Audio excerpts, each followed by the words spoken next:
Hi, this is Sonia Doucette.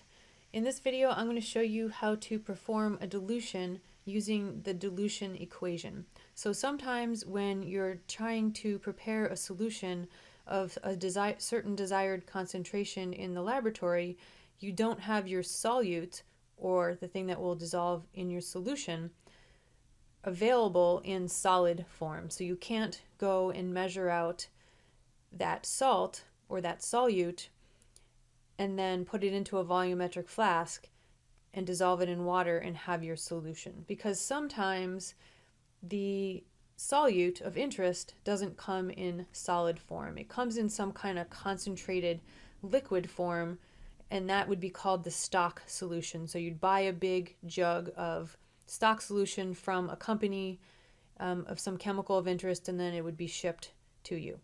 So in these cases, you'll have to dilute a concentrated solution in order to get a solution of desired concentration.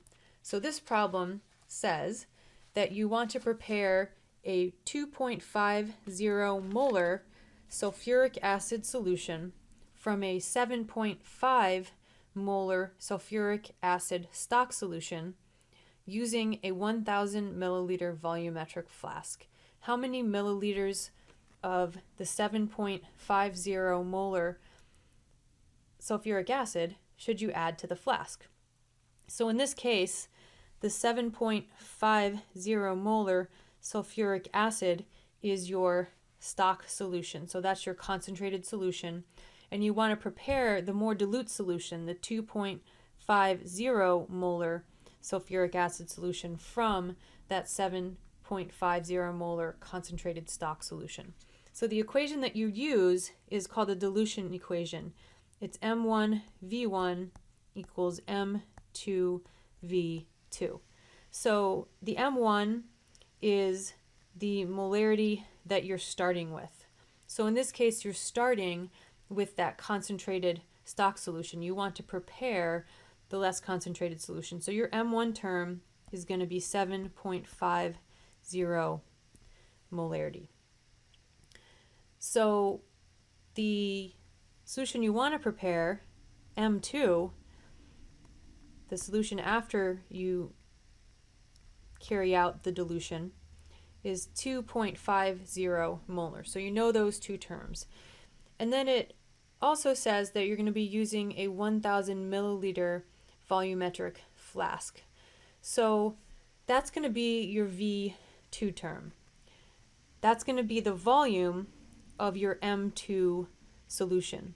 So you're going to take that concentrated stock solution, that 7.50 molar solution, you're going to add some unknown quantity of it, which is your V1 term, to a 1,000 milliliter volumetric flask. So that's going to be the volume of your final solution, which is what V2 is, and that's going to give you a molarity for your final solution, which is what M2 is, 2.50.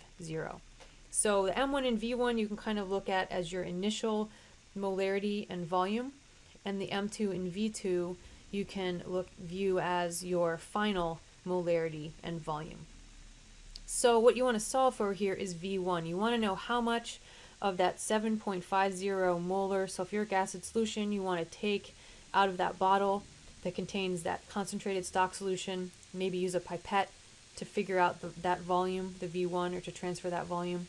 And then you're going to add that V1 volume to your 1,000 milliliter volumetric flask. So what you do here is just rearrange this equation. So V1 is equal to M2 V2 divided by M1. So your M2 term is 2.50 molar.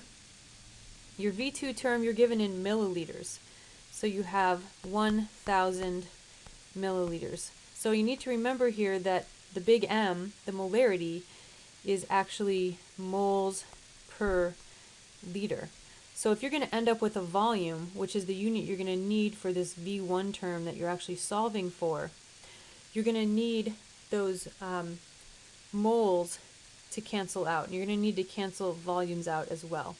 So in this case, you can't multiply milliliters, a term that has milliliters by a term that has liters. So you're going to want to convert the milliliters to liters. So you're just going to say that there are 1,000 milliliters in 1 liter. So that whole thing is going to be your numerator.